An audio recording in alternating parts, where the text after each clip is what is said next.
2월입니다. 설이 가깝고 또 3월에 개학하기 때문에 대개 학부형들도 2월에 많은 자금이 필요합니다.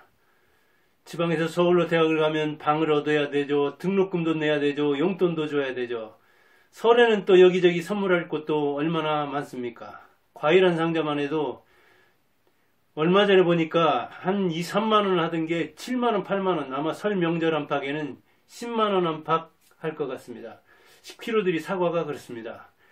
그러니까 우리가 설이든 2월 지나면서 3월을 맞이하든 부자가 되고 싶어 하는데, 그래서 2월의 책에서는 부의 본능이 무엇인가, 500만 원을 가지고 50억 재테크를 일으켰다는 사람, 우석이라는 사람이 쓴 부의 본능.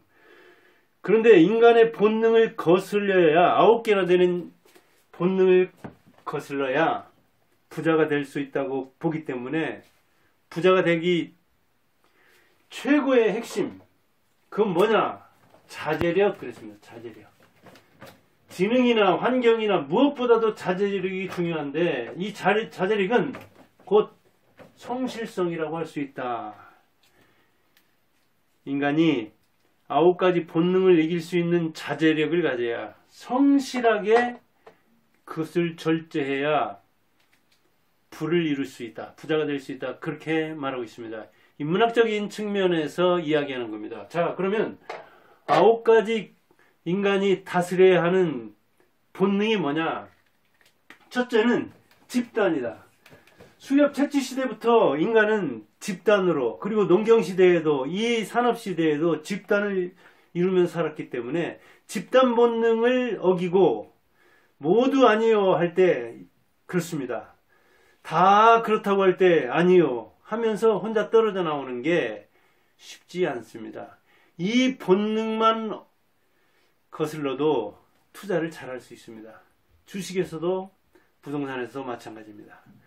우르르 덤벼갈 때 외로운 늑대처럼, 외로운 호랑이처럼 피라미드를 따라가지 않아야 됩니다. 집단 본능을 거슬러라.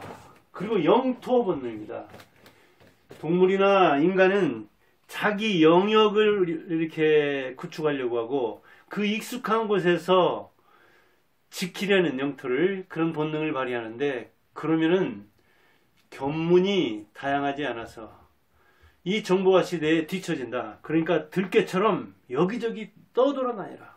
이 일도 해보고 저 일도 해보고, 이 사람도 만나보고 저 사람도 만나보고, 이 산업 저 산업에 자기를 노출시켜라. 그럴 때 자기가 어느 틀에 박히지 않는다. 그런 이야기입니다. 그리고 쾌락 본능이 있다. 인간은 즐거운 일을 하려고 하고, 즐기려고 하고, 고통은 피하려고 하죠. 인간은 아주 생물학적인 본능이죠. 그런데 이 쾌락 본능 때문에 당장 빚을 내서 내일의 뭐랄까요, 고통을 오늘 즐겨버리는 거죠. 내일의 고통해야 할 것을 끌어다가, 그리고 그 빚을 갚느라고 고통을 당하는 거죠.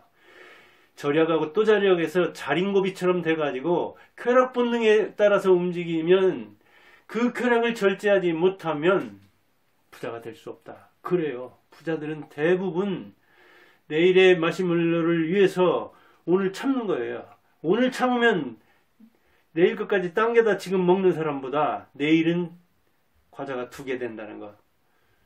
그것을 알기 때문이죠. 그런데 쾌락 본능에 따라 살면 그래요. 때로는 범죄를 저질러야 되고, 때로는 빚뿐만 아니라 인생을 저당 잡혀야 되고, 그 쾌락 본능에 따라서 인간이 타락의 길로 가는 그런 수가 많다. 그러니까 쾌락 본능을 이겨야 된다. 역시 절제가 필요한 거죠. 그리고 인간은 굉장히 근시안적이다.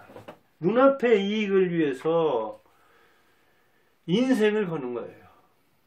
도박 중독에 걸리고, 게임 중독에 걸리고, 그리고 성 중독에 걸리고, 섹스 중독에 걸리고, 금전운에 중독되는 거, 이거 역시 전부 근시안적인 차원에서 눈앞만 보고 코앞만 보고 내일을 고려하지 않기 때문에 참을 수 없는 거죠. 그리고 인간은 보고 싶은 것만 보죠. 듣고 싶은 것만 듣죠. 그리고 만나고 싶은 사람은 만나죠. 그러니까 어때요? 자기 시야가, 감각과 사고가 갇히는 거예요. 이 유튜브도 그런 역할을 하죠. 알고리즘에 따라서 어떤 유튜브를 보면은 정치 유튜브, 그 중에서도 뭐 우파다 좌파다, 그러면 그 뒤로부터 계속해서 당신은 이 영상을 좋아하니까 이거 보쇼 하면서 그 안에 가둬버리잖아요. 그 안에 갇히면 어때요? 근시가 되죠. 아주 협소한 근시가 되죠. 그래서 눈앞의 것만 보게 되는데, 그러지 말라. 진득하게 버텨라. 멀리 봐라. 호시오버하라. 호랑이처럼 노려보면서 소처럼 천천히 가라. 현실을 직시해야 되는데 근시안이 되면 그렇게 못한다는 얘기예요. 그래서 주식 종목 선택하는데 실패하고, 사람 선택하거나 직업 선택하는데 실패하는 거죠. 그리고 손실 공포. 손실을 획득보다 훨씬 더 두려워한다. 그래요. 100만원 잃은 것은 죽도록 기억하는데 100만원 딴 것은 당연하게 생각하고 자기 실력으로 생각해요. 어디 하늘에서 떨어진 줄로 생각한다고요. 그런데 손실을 보면은 수렵시대와 채집시대에, 냉장고도 없던 시대에 손실을 보면은 목숨이 왔다 갔다 했거든요. 그래서 손실을 훨씬 더 획득보다 크게 생각하는 것은 인간의 본능이고, 그 인간의 본능이 우리를 지금까지 이끌어온 측면이 있는 거예요. 그 본능 때문에 지금까지 살아왔다고요. 그런데 이 산업화 시대에 냉장고도 있고, 이 첨단 시대에 손실을 빨리 만회하는 길이 많은 이 시대에는, 그 농경 시대 아니면 수렵과 채취 시대에 가졌던 손실 공포를 가질 필요가 없어요. 불안 얼마나 자극합니까? 손실을 얼마나 자극합니까? 그런 것들이 보험 상품이고, 이를테면 쾌락 상품도, 그 성문화도 뭐 영원한 문화라고 하듯이 이 손실 공포, 불안 공포를 자극해서 파는 상품들이 무척 많습니다. 사실은 뭐 실손 보험이네 자동차 보험이네, 이것저것이 불안을 지나치게 하기 때문에 그것을 계획해가지고, 그것을 계산해가지고 파는 보험사들한테 그런 그 손실 공포를 자극하는 사람한테 돈을 갖다 바치게 되는 거죠. 그러지 말라 그런 이야기예요. 손실 손절하라는 이야기예요. 원칙에 따라서. 이거 저도 요즘 주식 초보자인데 쉽지가 않더라고요. 특히 못하더라고요. 20% 가도 30% 가도 회복된다고 그래요.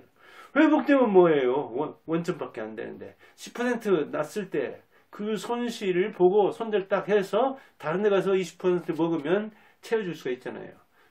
10% 손실 보면 한 15% 정도만 올려도 20% 올리면 더 수익이 커지잖아요. 10%만 돼도 채워줄 수 있는 측면이 있잖아요. 그런데 20% 되면은 거기서 그 원금을 가지고 채운다는 게 훨씬 힘들어지죠. 20%보다도 40%는 말할 것도 없죠. 그런데 절반이 뭐랄까요, 날아갔는데도 그걸 붙들고 간절히 기도하면서 채워지길 바랍니다.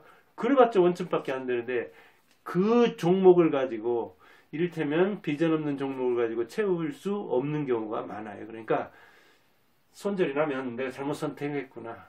자, 10% 손해났을 때 과감하게 원칙에 따라. 그런데 그걸 못하는 거예요. 날아간 10% 때문에. 그 다음에 과시욕, 과시본능. 그래요. 요즘에는 이 시력이 실력이잖아요.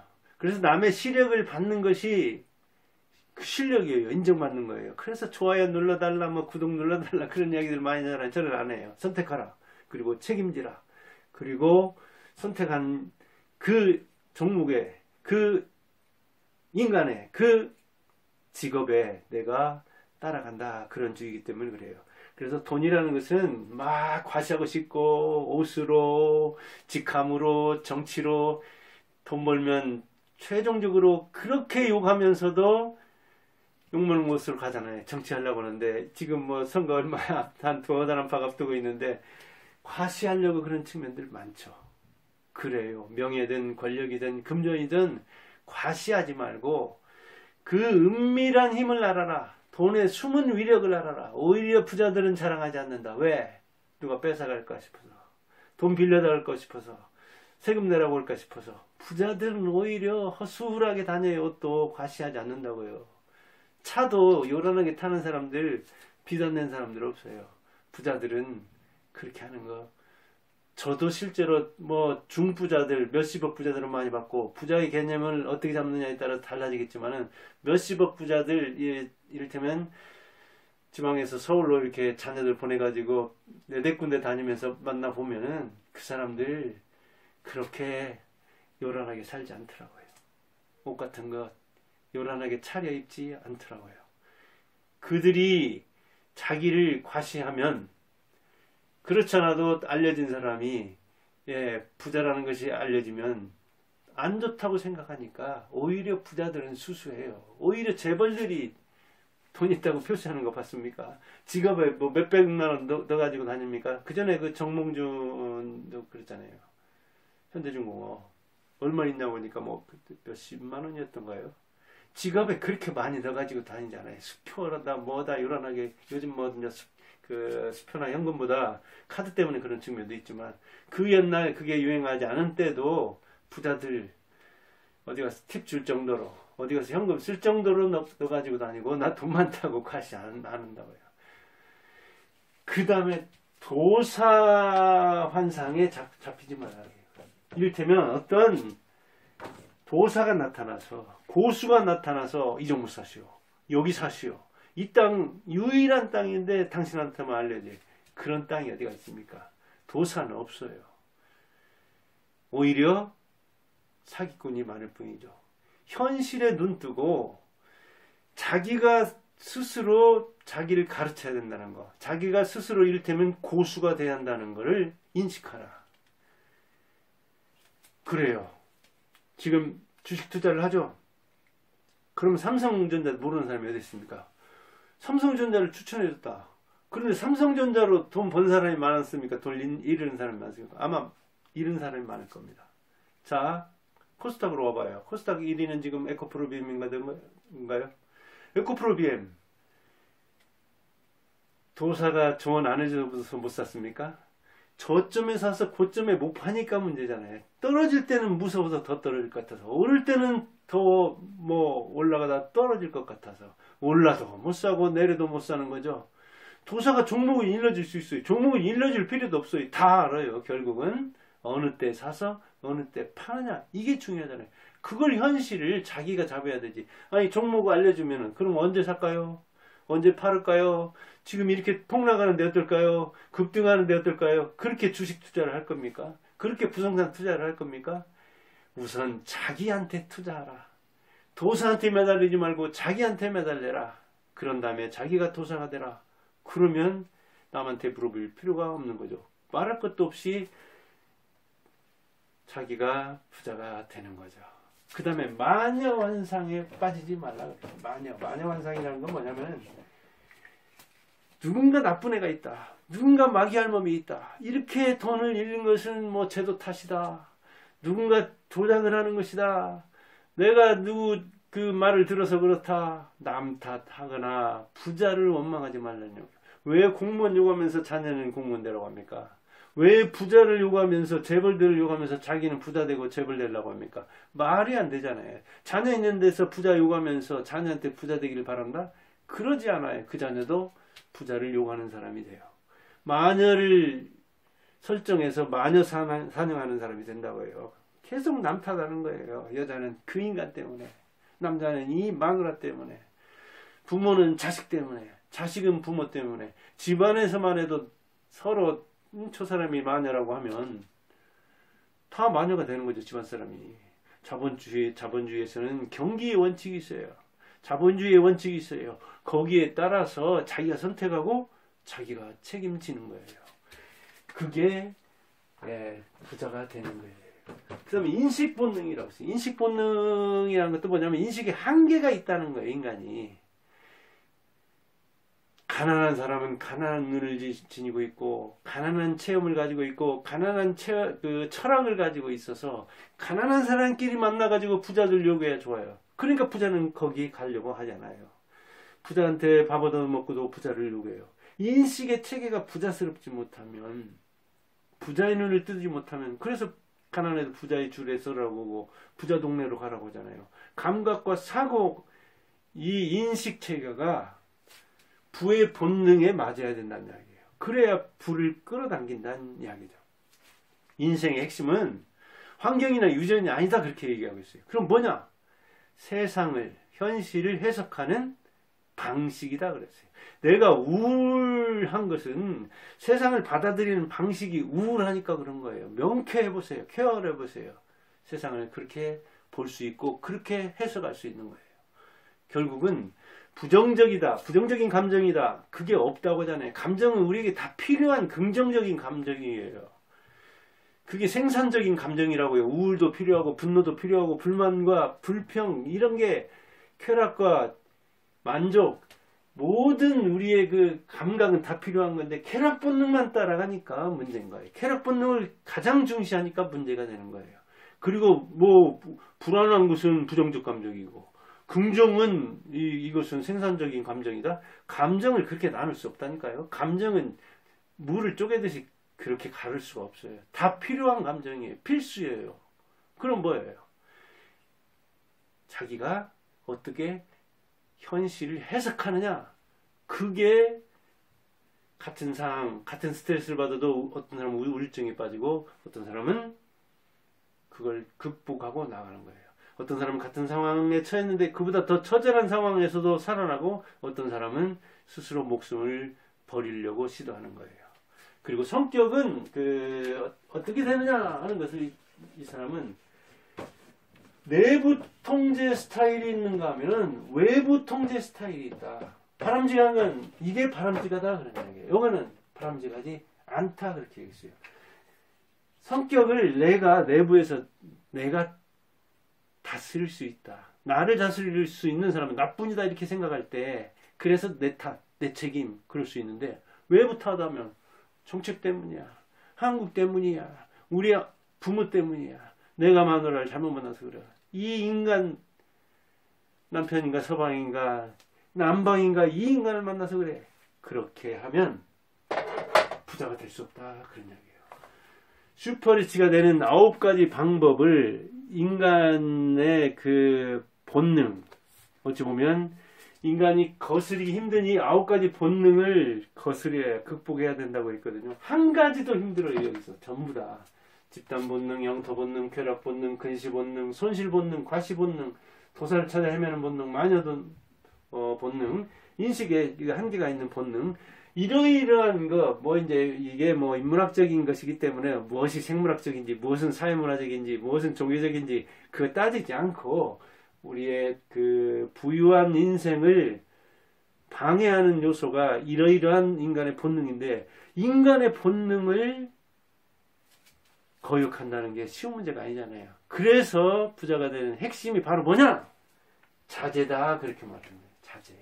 자제력. 절제력이 지능보다 훨씬 중요하다. 학벌이나 혈연보다 자기절제력, 자기를 이기는 사람이 최고의 승자요. 세상에서 최고 무서운 사람은 자기다. 그런데 자기를 절제하는 사람은 이러이러한 인간의 본능을 절제하고 자제하고 부자가 될 수 있다 그런 이야기예요. 그래요. 진짜 이 주식 투자해보니까 절제력이 무엇보다도 중요하더라고요. 사고 싶을 때도 나는 어디까지는 안 사기로 했다. 그러면 10만 원에 안 사기로 했다. 면 안 사는 거예요. 그리고 그때 올 때까지 안 사는 거예요. 오면 사고 안 오면 안 사는 거예요. 저건 나하고 인연이 맞지 않다. 그렇게 자기 원칙을 지킬 줄 알아야 되는데 막 올라오면 따라가 샀다. 저도 그냥 몇천을 그렇게 한번 넣다가 크게 수업료 몇백 지불한 적도 있거든요. 투자 규모가 그렇게 크지도 않은데 정말 겁 없이 덤볐다가 수업료 엄청나게 지불했습니다. 그게 1년 사이에 일어난 일인데 그거 회복하고 그래요.